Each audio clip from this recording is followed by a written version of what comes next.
Hello students, स्वागत है आपका हमारे channel up to date BSc maths में। So this is lecture 7 on our series. उम्मीद है कि आपको हमारे साथ पढ़ने में बहुत मजा आ रहा है। ठीक है, तो पहले की वीडियोस में हमने स्टैंडर्ड फंक्शंस के इनर डेरिवेटिव हमने निकाला था और फिर लास्ट लेक्चर्स में हमने उसी स्टैंडर्ड फंक्शंस को क्वेश्चन में यूज करना सीखा। ठीक है, अगर आपने हमारी पिछली वीडियोस नहीं देखी है तो उनका लिंक डिस्क्रिप्शन बॉक्स में है, आप वहां से जाकर के जरूर चेक करें। तो आज का क्लास हम स्टार्ट करते हैं। तो आज भी हम उन्हीं का एप्लीकेशन यूज करेंगे एन डेरिवेटिव्स का। तो कल हम साइन ए एक्स प्लस बी और कोस ए एक्स प्लस बी का एप्लीकेशन पढ़ रहे थे। तो आज जो हमने फंक्शंस लिया है ये बहुत ही इंपॉर्टेंट है कि अगर y equals to 1/ax plus B होता है, देन हमें पता है कि इसका nth डेरिवेटिव हम लिखते हैं a to the power n minus 1 का power n factorial n by ax plus b का होल पावर n प्लस 1। कुछ ऐसा ही था, हाँ बिल्कुल सेम यही था। देन आज हम इसका यूज करेंगे क्वेश्चंस में। ठीक है, तो अगर नॉर्मली अगर क्वेश्चंस इसी फॉर्म में हो, लेट अस से एक एग्जांपल लेते हैं। अगर क्वेश्चंस नॉर्मली इसी फॉर्म में हो कि 5x 1/5x प्लस 2, देन हम एप्लीकेशन मतलब इसका क्वेश्चंस में यूज करना जानते हैं। सिमिलर जैसा कल हमने किया था सेम वही काम करना है हमें आज भी। तो ऐसा अगर सिंपल क्वेश्चन रहा देन हम डायरेक्टली इसका nth डेरिवेटिव क्या लिख पाएंगे, यहाँ 5 का पावर n माइनस 1 का power n factorial n by 5x plus 2 का होल पावर n। ठीक है, अगर ऐसे डायरेक्टली इसी फॉर्म में क्वेश्चन रहा देन हम उसे डायरेक्टली लिख लेंगे इसका nth डेरिवेटिव। लेकिन अगर क्वेश्चन हमें इस फॉर्म में ना दिया हुआ हो, जो जनरली जो अच्छे क्वेश्चंस होते हैं ना वो इस फॉर्म में नहीं दिए होते हैं। कैसे फॉर्म में होते हैं देखो, जनरली जो अच्छे क्वेश्चंस होते हैं, जैसे कि मैं एक जनरल एग्जांपल ले लेती हूँ, x minus A by x minus B x minus C, इस टाइप के क्वेश्चंस होते हैं। देन इस टाइप के क्वेश्चंस को हम रिड्यूस करेंगे इस फॉर्म में, इस टाइप के फॉर्म में, देन हम फिर उसका nth डेरिवेटिव डायरेक्टली लिख पाएंगे। कुछ इस तरह से आज का काम होगा हमारा। तो हम रिड्यूस कैसे करेंगे उस फॉर्म को, तो वो जो रिड्यूस करना होता है उसे हम पार्शियल फ्रैक्शन बोलते हैं। हो सकता है आपने पढ़ा होगा पहले या नहीं भी पढ़ा होगा, कोई बात नहीं। आज हम उस टॉपिक को पार्शियल फ्रैक्शन को एक बार अच्छे से देखते हैं, देन फिर हम इसका क्वेश्चन सॉल्व करेंगे। ठीक है, तो पार्शियल फ्रैक्शन होता क्या है।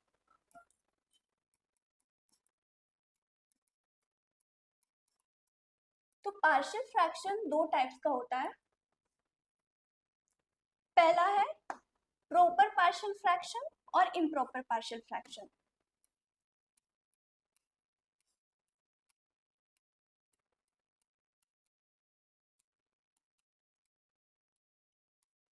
प्रॉपर पार्शियल फ्रैक्शन जिसको हम शॉर्ट में पीपीएफ भी बोलते हैं, और दूसरा है हमारा इम्प्रॉपर पार्शियल फ्रैक्शन।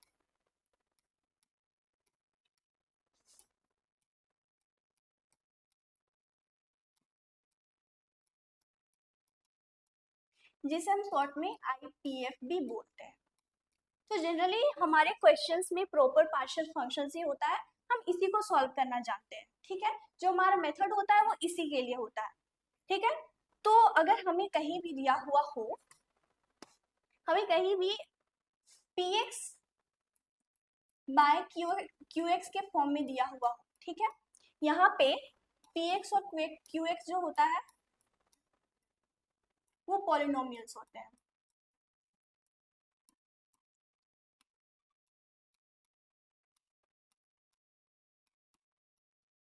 पॉलिनोमियल्स हमें आपको पता है, जैसे कि अगर पॉलिनोमियल्स का एग्जांपल ले दें, x square plus b x plus c, इस टाइप का पॉलिनोमियल होता है। ठीक है, तो वो एक पॉलिनोमियल का बस एग्जांपल था ताकि आप कंफ्यूज ना हो पॉलिनोमियल्स में। ठीक है, तो px बाय qx के फॉर्म में होता है, then px and qx are polynomials. ठीक है, तो हम उसको प्रॉपर पार्शियल फ्रैक्शन और इम्प्रॉपर पार्शियल फ्रैक्शन में कैटेगराइज कैसे करेंगे। ठीक है, अगर हमें दिया हुआ है px by qx हमें गिवन है, देन हम इसमें चेक करते हैं डिग्री ऑफ px चेक करेंगे, देन फिर हम डिग्री ऑफ qx चेक करेंगे। अगर degree of px less than degree of qx आया, देन हम उसे ppf बोलेंगे। और अगर degree of px greater than और इक्वल डिग्री ऑफ qx आया, तो हम उसे IPF बोलेंगे। क्लियर है? डिग्री चेक करना है हमें दोनों का। अगर ये px लेस देन qx आया तो वो ppf, and px greater than equal qx आया तो वो IPF। जैसे कि एक एग्जांपल भी देख लेते हैं। x minus a by x minus b x minus c। अगर हम इसे देखें तो ऊपर लीनियर है, एंड देन अगर इसे हम पूरा फैक्टर्स को रिड्यूस कर दे तो वो एक क्वाड्रेटिक में आ जाएगा। देन हम देख रहे हैं ऊपर वाला का डिग्री 1 है, नीचे का डिग्री 2 है। देन इसमें px का डिग्री लेस देन qx आ रहा है, तो इसे हम ppf के कैटेगरी में रखेंगे।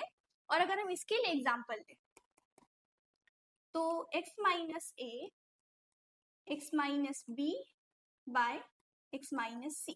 तो यहाँ हम देखते हैं कि ऊपर वाले का डिग्री ज्यादा है एंड नीचे वाले का कम है।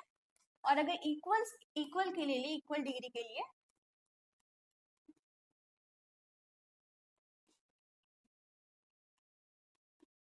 तो आप यहाँ देखो कि हाँ इसमें ऊपर नीचे दोनों का डिग्री सेम है। ठीक है, तो इस तरह से हम पार्शियल फ्रैक्शन को कैटेगराइज करते हैं। ये बस एक फॉर्म है आपको जानने के लिए। ठीक है, तो जो हम पढ़ते हैं पीपीएफ के लिए ही पढ़ते हैं। ठीक है, तो कहीं भी हमें दिया हुआ होता है px by qx का फॉर्म, जहां पे px एंड qx पॉलिनोमियल्स होते हैं। यहाँ px का काम केवल डिग्री चेक करने के लिए है, ज्यादा उसका काम है नहीं। px की जगह पे कुछ भी रहे, हमें उतना उस पर ध्यान देना नहीं है, वो केवल डिग्री चेक करने के लिए होता है। मेन जो काम होता है, मेन जो भी काम इसमें डिपेंड करता है वो सारे qx पे डिपेंड करता है कि qx कैसा है। ठीक है, तो हम जो भी बात करेंगे अभी सिर्फ qx के लिए बात करेंगे, सिर्फ qx के बारे ही बात करेंगे। लीनियर एंड नॉन रिपीटेड, किसके बारे में बात हो रहा है? qx के बारे में। qx जो है वो लीनियर एंड नॉन रिपीटेड। तो हम क्या करते हैं, एक एग्जांपल लेते हैं, जनरल सा example, x minus a x minus b and x minus c। यहाँ हम देख रहे हैं degree of px is less than degree of qx, ये ppf का फॉर्म है। ठीक है, तो यहाँ qx जो भी हो हमें उसको उतना ध्यान नहीं दे रहा है, हमें फोकस करना है qx में। जैसे कि इसका हेडिंग है लीनियर एंड नॉन रिपीटेड, उसका क्या मतलब है कि इसमें जो एक एक फैक्टर है, अगर हम सिर्फ इस सिंगल फैक्टर को देखें तो ये हमें लीनियर दिख रहा है, इस सिंगल फैक्टर को देखें ये हमें लीनियर दिख रहा है, और कोई भी फैक्टर रिपीट नहीं कर रहा है, उसी को हम बोलते हैं लीनियर एंड नॉन रिपीटेड। तो इसे हम कैसे रिड्यूस करेंगे? इसे हम लिखेंगे a बाय पहला factor x minus B plus b by दूसरा फैक्टर x माइनस सी। कुछ इस तरह से हम लिखते हैं, जिसमें a और b जो होते हैं वो स्केलर्स होते हैं, कांस्टेंट होते हैं, उनका वैल्यू कुछ भी हो सकता है। हम इस पूरे इक्वेशन को सॉल्व करेंगे तो हमें a और वैल्यू b का वैल्यू मिल जाएगा, देन आप लास्टली उसमें पुट करके हम उसे अपने फॉर्म में ला सकते हैं। ठीक है, तो ज्यादा टेंशन नहीं लेना है कि a कहाँ से आया, b कहाँ से आया, क्या है वो।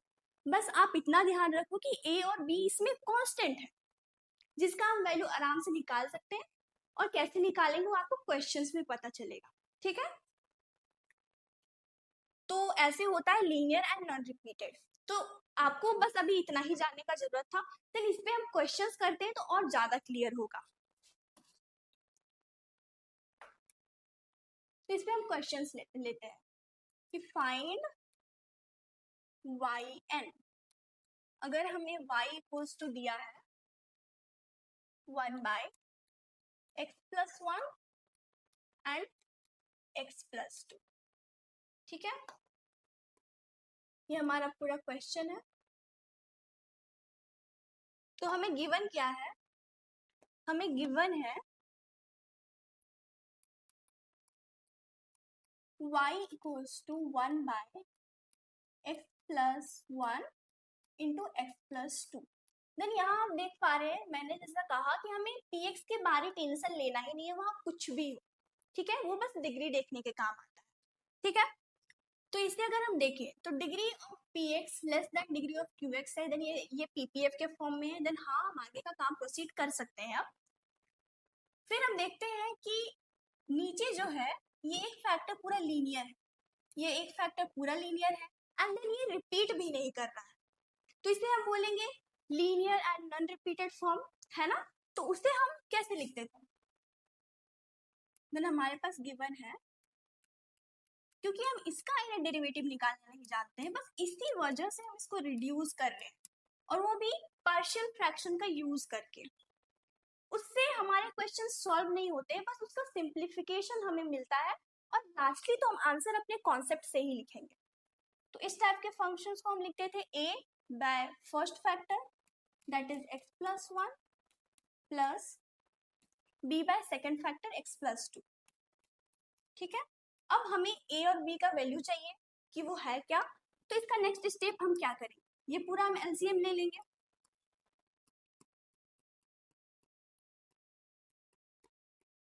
एलसीएम लेंगे तो नीचे आ जाएगा x plus 1 and x plus 2, then फिर यहाँ a x plus 2 plus b x plus 1, then ये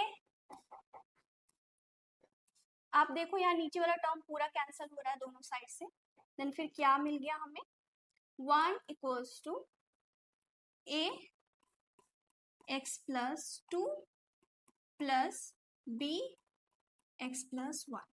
ठीक है, अब यहाँ से अब हमें ये इक्वेशन मिल गया, देन यहाँ से हमें a और b का वैल्यू निकालना है, a और b का हमें वैल्यू चाहिए।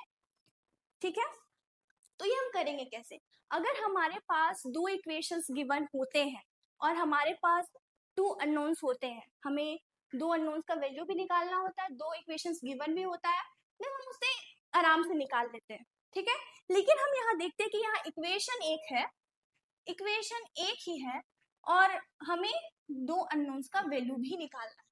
तो इसको कैसे करेंगे, इसको ऐसे करेंगे कि अगर हमें a का वैल्यू निकालना है, फिर हम कोशिश करेंगे कि ये टर्म पूरा जीरो हो जाए।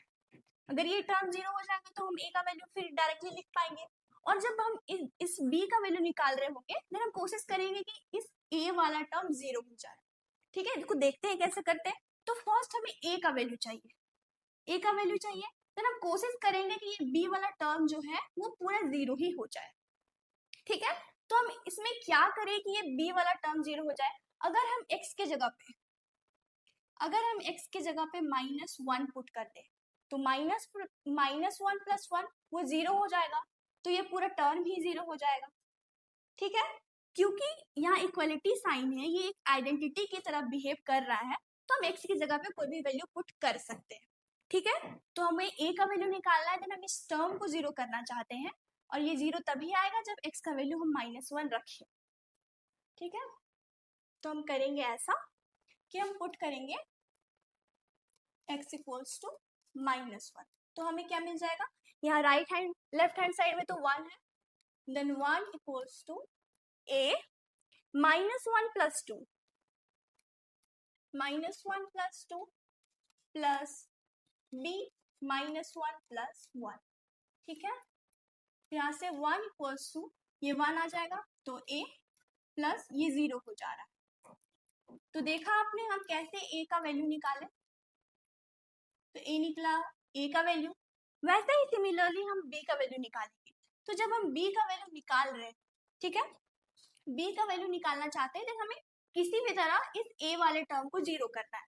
तो अगर हम x की जगह, ये कैसे जीरो आएगा, जब x की जगह हम -2 पुट करें तो ही वो जीरो आ सकता है, ये पूरा टर्म। तो हम करते हैं, so put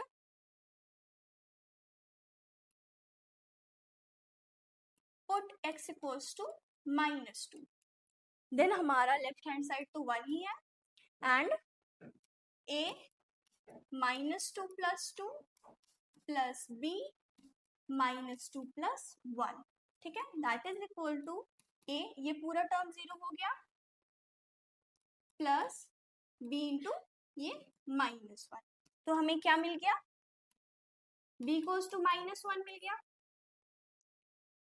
तो हमारा तो अभी इतना था कि हमें a और b का वैल्यू चाहिए था, ठीक है।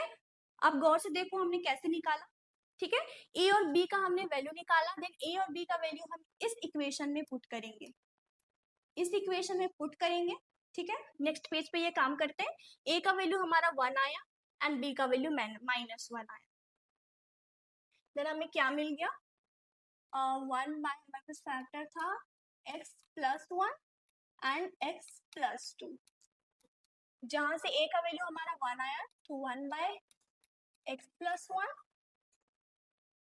प्लस एंड b का वैल्यू हमारा -1 आया, दैट इज x + 2। तो अब आप देखो हमारा क्वेश्चन था ये पूरा टर्म, मतलब ये पूरा जो था ये हमारा क्वेश्चन था, ये पूरा ही हमारा क्वेश्चन था। अगर ये क्वेश्चन था देन क्वेश्चन की जगह पे अगर हम ये लिख दे तो क्वेश्चन में कुछ भी डिफरेंस नहीं होने वाला है, ठीक है। तो देखो, तो हम क्वेश्चन हमारा ये था, उसकी जगह पे अब हम ये वैल्यू रखेंगे, तो y equals to 1 by x + 1 and वहां माइनस है तो -1 बाय x + 2। अगर आप अभी देखो तो ये अब हमारा फॉर्म में आ चुका है, हम डायरेक्टली इसका nth डेरिवेटिव लिख सकते हैं। वो कैसे, क्योंकि हमें पता है कि if y equals to 1 by ax + b होता है देन इसका nth derivative a to the power n -1 का power n factorial n by ax + b का होल पावर n + 1 होता है, ठीक है। अगर हम यही चीज डायरेक्टली इधर यूज करें तो हम लिखेंगे इस फैक्टर के लिए, हम देख रहे हैं a का वैल्यू 1 है, b का वैल्यू 1 है, तो 1 का पावर 1 -1 का power n factorial n by x + 1 का होल पावर n + 1, ठीक है, हमने वहां से यूज किया।